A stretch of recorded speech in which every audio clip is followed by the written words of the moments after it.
पालघर संतों की mob lynching के मसले पर सबसे बड़ी बहस। न्यूज नेशन पहले दिन से इस खबर को प्रमुखता से उठा रहा है क्योंकि पालघर के अंदर 16 तारीख की रात को जो कुछ हुआ उसे दबाने की बहुत कोशिश हुई। यह कहकर उसे रफा दफा किया गया कि अफवाह के चलते संतों की पीट पीट कर क्रूर, बर्बर और निर्मम तरीके से हत्या कर दी गई। सवाल यह है कि लॉकडाउन में 300 से 500 लोगों की भीड़ कहां आ गई? उस इलाके में आदिवासियों को यह क्यों बताया जाता है कि राम नहीं रावण आपके देवता है? क्या इसके पीछे कोई साजिश है? हम यही मांग कर रहे हैं महाराष्ट्र सरकार से, बल्कि हम तो ये तक कह रहे हैं कि इसकी केंद्रीय एजेंसी से जांच होनी चाहिए क्योंकि इसके कई सारे एंगल हैं। विश्व हिंदू परिषद और भारतीय जनता पार्टी ने भी सीबीआई जांच की मांग करी है, लेकिन बुलंदशहर के मसले पर इस मामले ने नया मोड़ ले लिया है। बुलंदशहर पर बोल रहे हैं, कांग्रेसी भी बोल रहे हैं, शिवसेना भी बोल रही है। वहां क्या हुआ है और पालघर में क्या हुआ है, इसकी तुलना क्या होगी, इसका मैं उदाहरण बताऊंगा। लेकिन सबसे पहले देख लेते हैं आज की अपडेट है। सियासत का दस्तूर है कि अगर आप पर कोई आरोप लगा रहा हो तो ध्यान भटकाने के लिए आप दूसरे मुद्दे को छेड़ दें।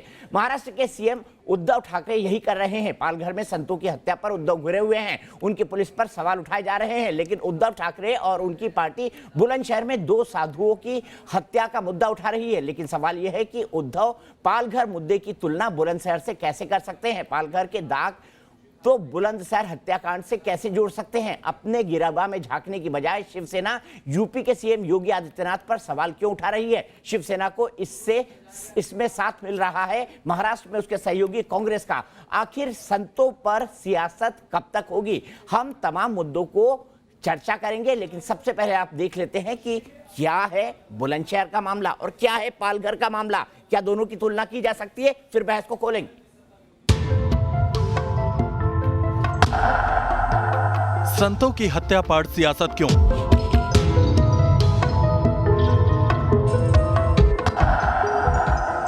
पालघर पर चुप्पी, बुलंदशहर पर उपदेश क्यों दे रहे हैं उद्धव?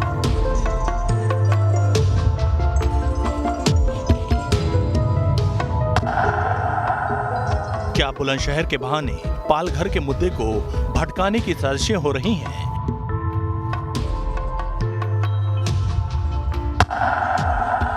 पालघर में धर्मांतरण के सवाल पर चुप क्यों हैं कांग्रेस और शिवसेना?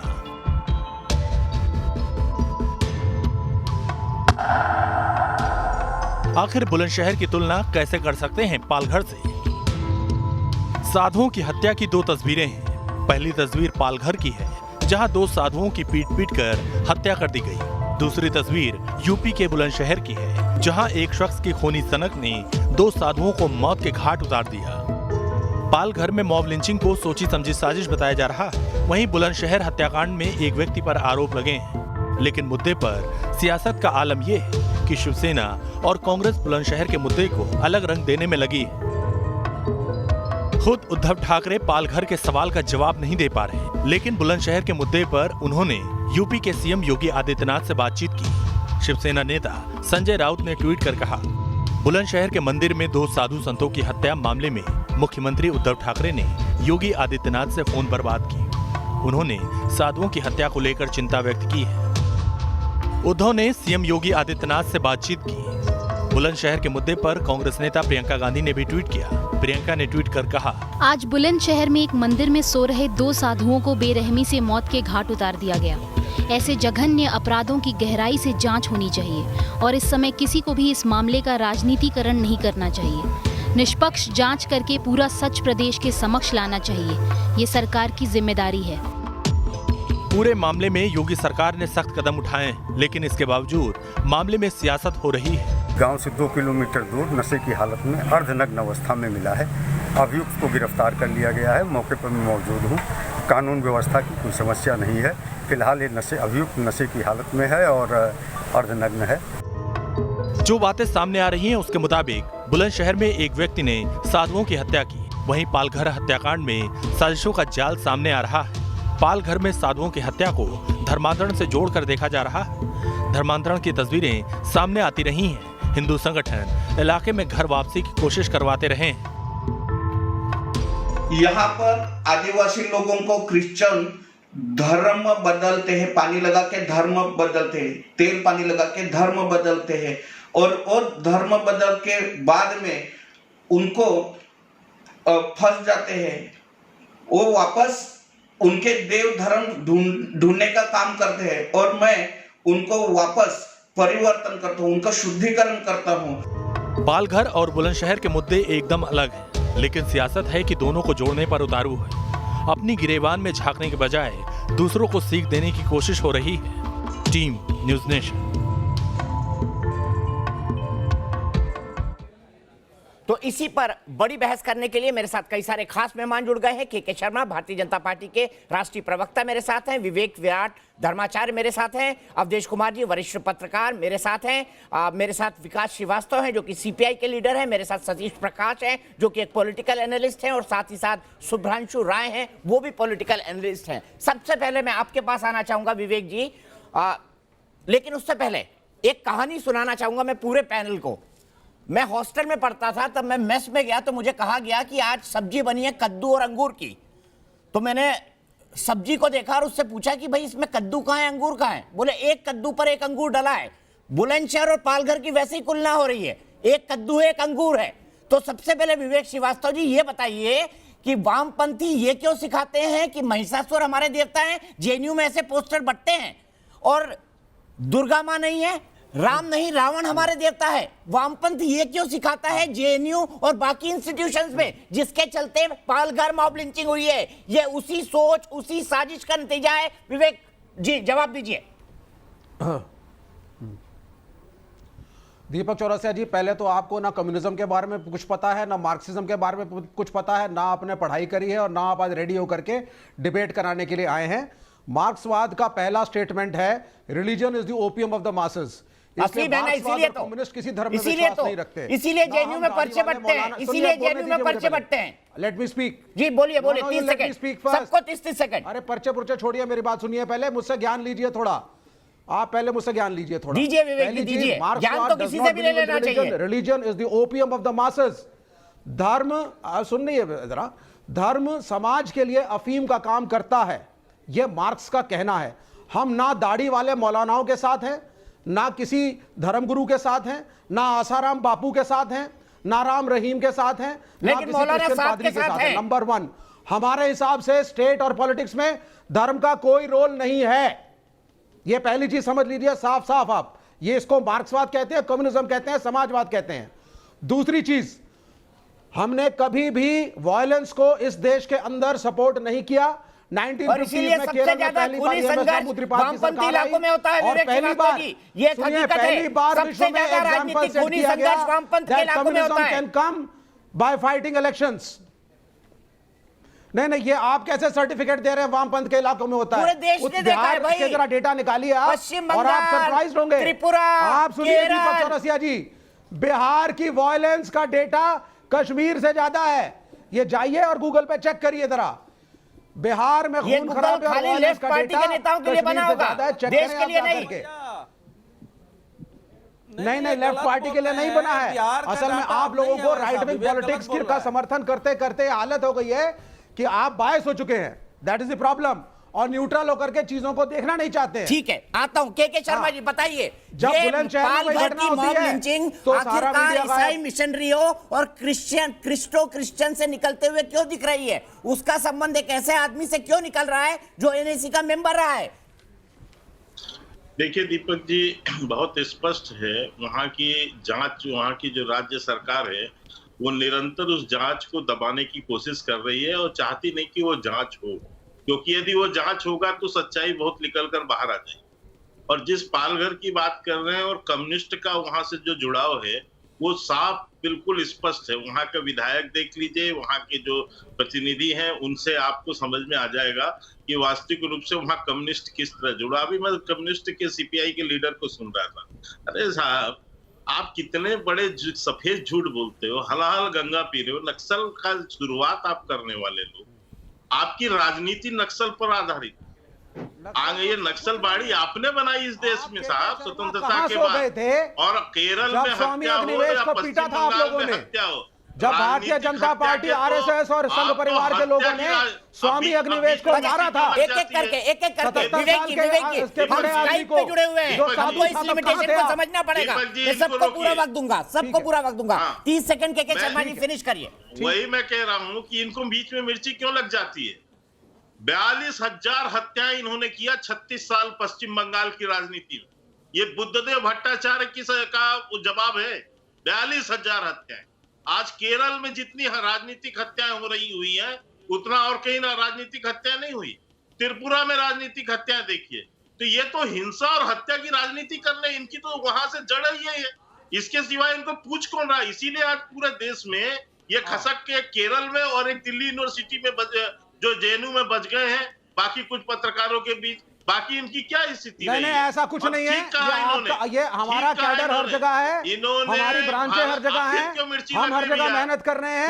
आपका सर्टिफिकेट नहीं चाहिए। एक टाइम पे आपके भी 2 सांसद थे, आपके भी 2 सांसद थे एक समय, भूलिए मत ज्यादा। और संख्याओं से मूवमेंट नहीं बनती, और आपकी तरह अपनी मूवमेंट को हमने डाइल्यूट नहीं किया। पूंजीपतियों के हाथों बेच करके हमने अपनी मूवमेंट को डाइल्यूट नहीं किया। हाँ, आपका स्वदेशी जागरण मंच गायब है। ठीक है, एक मिनट मैं विवेक जी के पास आऊं, लेकिन मूल मुद्दे पर फिर वापस आता हूं। मूल मुद्दे पर फिर वापस आता हूं। विवेक जी, केके जी, दोनों को हमको रुकना पड़ेगा, लेकिन सतीश प्रकाश जी के पास चलता हूं। सतीश प्रकाश जी, मुझे इस बात का जवाब दीजिए कि शुभ्रांशु राय, माफ कीजिए, वो ज्यादा बेहतर है, इसका जवाब देंगे। शुभ्रांशु राय, मुझे ये बताइए कि प्रियंका गांधी जो है वो तुरंत बुलंदशहर की तो निंदा कर देती है, लेकिन पालघर पर खामोश रहती है, क्यों? जवाब दीजिए शुभ्रांशु राय। कल भी मैंने आपसे सवाल पूछा था, लेकिन आप दाएं बाएं करके लेफ्ट राइट सेंटर हो गए थे बिल्कुल। मैंने क्या है ना दीपक चौरसिया जी, जो आप सिखाते हैं आदमी उसी हिसाब से चलने की आदत डाल रखा है। 2 बड़ी बातें, पहले 2 दिन पहले 5 हिंदू ब्राह्मणों की हत्या होती है और लीपापोती उस पे की जाती है। आपके पास सवाल पालघर के लिए बोलिए ना सर, संतों को क्यों मारा गया षड्यंत्र करके? ट्वीट आएगा। फिर कद्दू और अंगूर की बात आ गई, कद्दू और अंगूर की बात आ गई। अरे एक मिनट सुन लिया ना भाई, रुकिए, शांत रहिए ना, बहुत सब कुछ आप ही कर लेंगे, बोलने दीजिए। दूसरी बात, आज फिर 2 हिंदू साधुओं की हत्या हुई।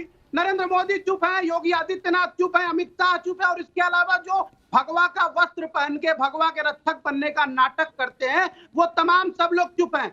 आंखों पे हमने पट्टी बांध रखी है। क्या आपको लगता है? पालघर पे बांध रखी थी ना, गांधी परिवार ने पालघर पे बांध रखी है। एक मिनट सुनिए, गांधी परिवार ने पालघर पे बांध रखी है। दीपक उनका लिंक एनएसी वाले लोगों से निकल रहा है। दीपक चौरसिया सुन लीजिए, father Peter D'Mello national advisory council के मेंबर थे। देखिए ऐसा है, ये अगर मैं आपकी बात को ऐसे ही काट काट के जवाब दूंगा ना, तो आपका दर्शक सुन नहीं पाएगा। उसे सुनने का मौका दीजिए ना, थोड़ा आराम से। हाँ, तो 30 सेकंड बीच बाकी है। अब सवाल ये पैदा होता है कि किसी की आंखों पे पट्टी नहीं पड़ी है कि एक मामूली चिमटे के लिए 2 साधुओं की मंदिर के अंदर नृशंस हत्या हो जा रही है, और इसके ऊपर किसी का कोई जवाब नहीं है। सांप सूंघ गया। उसी तरह हिंदू धर्म का प्रचार करने वाले हिंदू वाहिनी सेना के अध्यक्ष कमलेश तिवारी की हत्या हो जाती है, सब लोग शांत बैठ जाते हैं। अरे भैया, हिंदू, अरे ये जानकारी आपको टीवी से मिली ना, कोई शांत नहीं बैठा है, चल रही है खबर, पूरी खबर चल रही है। के साथ साथ भारतीय जनता पार्टी के नमो टेलीविजन नेटवर्क को भी नहीं करना चाहिए। देश को सच बताइए, आज लग रहा है कि उत्तर प्रदेश के मुख्यमंत्री नाकाबिल हो गए हैं, क्योंकि 23 करोड़ की जनता उनसे नहीं समझ रही है। विराट जी जवाब दीजिए। शुभ्रांशु जी, आपको 30 सेकंड दे दिए। विराट जी, क्यों पालघर के मुद्दे को जानबूझकर डाइल्यूट करने की कोशिश हो रही है? जवाब दीजिए। शुभ्रांशु जी चुप होना होगा। विराट जी, ये गंभीर मुद्दा है, आप पहले दिन से उठा रहे हैं। क्या पालघर में हुआ और क्या बुलंदशहर में हुआ, उसकी तुलना क्यों हो रही है? बुलंदशहर में हुआ वो भी गलत है, लेकिन पालघर में जो हुआ वो सबसे गलत है।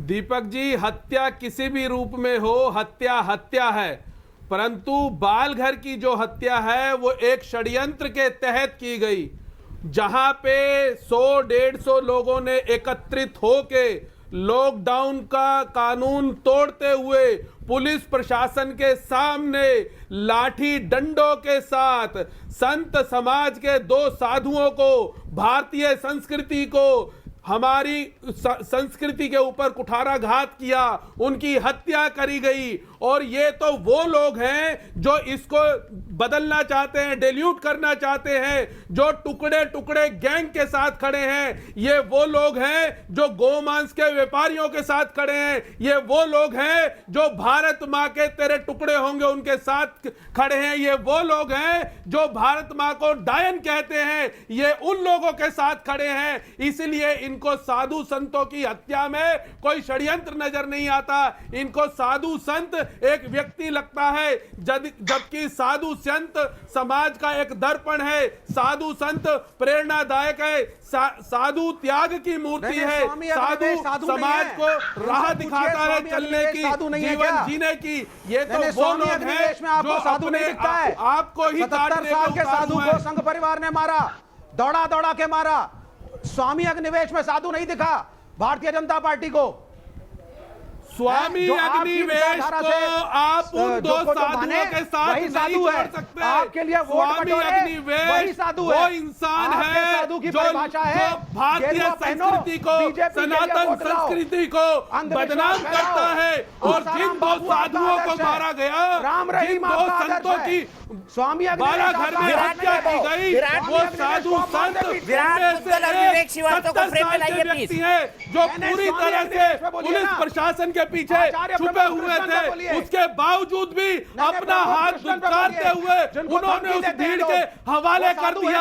आप स्वामी अग्निवेश की तुलना उन साधुओं से नहीं कर सकते। स्वामी अग्निवेश सिर्फ राजनीति करते हैं, और वो साधु एक ऐसे साधु थे जो त्याग की मूर्ति थे, जो सहनशीलता की मूर्ति थे, जो धैर्य की मूर्ति थे।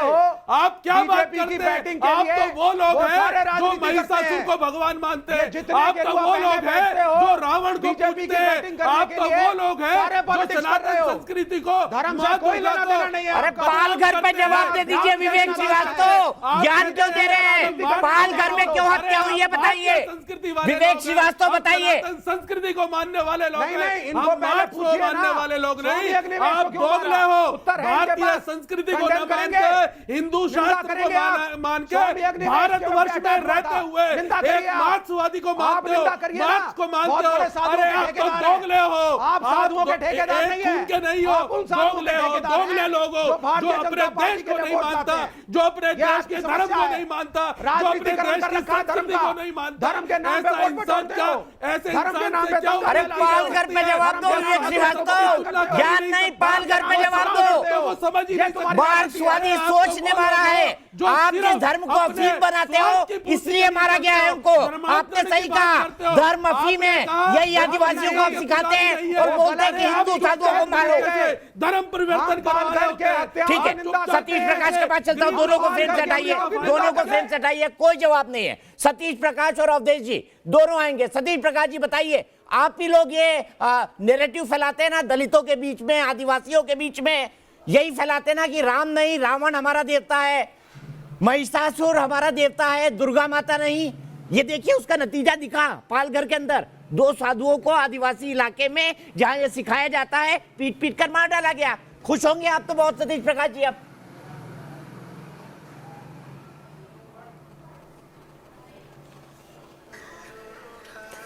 नहीं, देखो दीपक जी, मुद्दा ये नहीं है। मुद्दा ये है कि देखो इस देश में हालात क्या हैं। एक महामारी के बाद या एक महामारी के माहौल में भी आप धार्मिक चर्चाएं कर रहे हैं ना। सभी धार्मिक को मानने वाले या सभी धार्मिक प्रतिष्ठान के ऊपर जब ताला पड़ गया हो, चर्चा कर रहे हैं, ज्ञान नहीं, साफ बात करिए। महामारी में विज्ञान के अंदर अपना रास्ता ढूंढ रहे हो। सतीश जी जिस पर चर्चा अरे आप सुनिए ना, आप सुनिए ना, एक ऐसी विचारधारा जो धर्म पे आधारित है, धर्म का राजनीतिक लाभ कमाती है, वो धार्मिक चर्चाओं को जिंदा रखना चाहती है ना। चाहे पालघर के साधु हो, चाहे बुलंदशहर के साधु हो, मुद्दा यहाँ उन साधुओं की चर्चा नहीं है। तो किसका मुद्दा है बताइए ना, किसका मुद्दा है सतीश प्रकाश जी? एक राजनीतिक लाभ कमाना चाहते हैं सतीश, तो आप लाभ कमाइए। ठीक है सतीश प्रकाश जी, अवधेश कुमार जी आइए। देखिए निंदा भी नहीं कर सकते, ये निंदा भी नहीं कर सकते, बुद्धिजीवी है इसलिए बुद्धिजीवी। सतीश प्रकाश जी खामोश होना पड़ेगा। अवधेश कुमार जी, 100 लोग रोज कोरोना जैसी महामारी से मर रहे हैं। सरकार जरा शांत हो जाइए, मैं बोल दूं। ऊपर बड़े घोटाले का भी आरोप है। सरकार ने कहीं ना कहीं क्या बात कर रहे हैं? सरकार नाकाम है, आपको केवल सरकार नाकामी दिखती है। अवधेश जी उनको ऑडियो नहीं जा रहा है, उन्होंने अपना टाइम पूरा कर लिया। दीपक जी बेवफाई का दुख नहीं है मुझे, बस कुछ लोग ऐसे थे जिनसे उम्मीदें बहुत थी। ये महाराष्ट्र पर लागू होता है। मैं ये बात याद दिलाना चाहूंगा, शायद आपके ध्यान में है या नहीं है, कि 2000 से लेकर 2014 तक महाराष्ट्र अर्बन माओइस्टों का गढ़ बन गया था। आपको पता है कि 1 दिसंबर 2018 को जो भीमा कोरेगांव में कार्यक्रम हुआ था, उसके एक दिन पहले 31 दिसंबर 2017 को अलगार परिषद हुई थी। उसके बाद बहुत बड़ा दंगा हुआ था महाराष्ट्र में, जब पुलिस ने रणवीर सेना भी है ना, पता चला कि रणवीर सेना पे भी बोलो ना आप, और अगर इस देश में नक्सलवाद पूरे सतीश मुझे बोलने दो, सतीश से नहीं चलेगा, सतीश से नहीं चलेगा, मुझे बोलने दो। आप चुप, आप बोलिए, आपका ही ऑडियो जा रहा है। फैक्ट बता रहा हूं, मैं ये कह रहा हूं, दिलीप जी, दीपक जी उस समय गिरफ्तार हुआ था नागपुर से सुरेश गडलिंग, सोमा सेन, महेश राउत और सुधीर ढबले गिरफ्तार हुआ था। दिल्ली से रोना जैकब विल्सन गिरफ्तार हुआ था। और अभी आपको 1 सप्ताह पहले आपको मालूम है कि गौतम नलखा और मिलिंद तुम्बडे गिरफ्तार हुए थे। जब महाराष्ट्र से पुलिस ने ढूंढने की कोशिश की तो पता चला कि ऐसे ऐसे एनजीओ बने हुए हैं जो आदिवासियों के बीच में काम करते हैं, लेकिन माओइस्ट के फ्रंट है, जिसमें कि आपको मालूम है रोना विल्सन प्रमुख निकला था। 2 इस पर आरोप पत्र दाखिल हो चुके हैं। मेरा कहना यह है कि महाराष्ट्र में माओवादियों ने अपना घर बना के यह हालत पैदा कर दी है और ईसाई मिशनरियों से उनके गठजोड़ हैं। उस आरोप पत्र में आपको यह मिल जाएगा कि उन्होंने ऐसी स्थिति पैदा की कि 3 साधुओं के खिलाफ, 2 साधुओं के खिलाफ, वो चूंकि पहने हुए हैं गेरुआ रंग, इसलिए उनको मारो, हंगामा करो। तो अभी महाराष्ट्र इससे निकल चुका है। आपको एक बात और बताना चाहूंगा कि जब ये सरकार आई उद्धव ठाकरे का, तो ये एनसीपी की ओर से और कांग्रेस की ओर से दबाव पड़ा कि इस केस को एसआईटी को सौंप दिया जाए। अंत में सेंटर को इंटरफेयर करके उस केस को एनआईए को देना पड़ रहा है। अगर इसकी जांच होगी तो व्यापक पैमाने पर समूचे महाराष्ट्र और देश में इसकी जड़ें मिलेंगी। ठीक है, लेकिन विवेक श्रीवास्तव को और सतीश प्रकाश को यह दिखाई नहीं देता है कि माओवादी किस ढंग से देश में एक के खिलाफ बाकी के खिलाफ हिंसा कर और फैला रहे हैं, अलग अलग नामों से। कहीं मानवाधिकार, ईसाई मिशनरीज, अर्बन नक्सल, क्या कनेक्शन है पालघर पे? अगली बहस ये होगी कि क्या गेरुए कपड़े के कारण, क्या भगवा रंग के कपड़े के कारण उन 2 साधुओं को पालघर के अंदर मार दिया गया, जहां क्या क्या सिखाया जाता है आदिवासियों को, शायद मैं आपको नेशनल टेलीविजन पर बता भी नहीं सकता।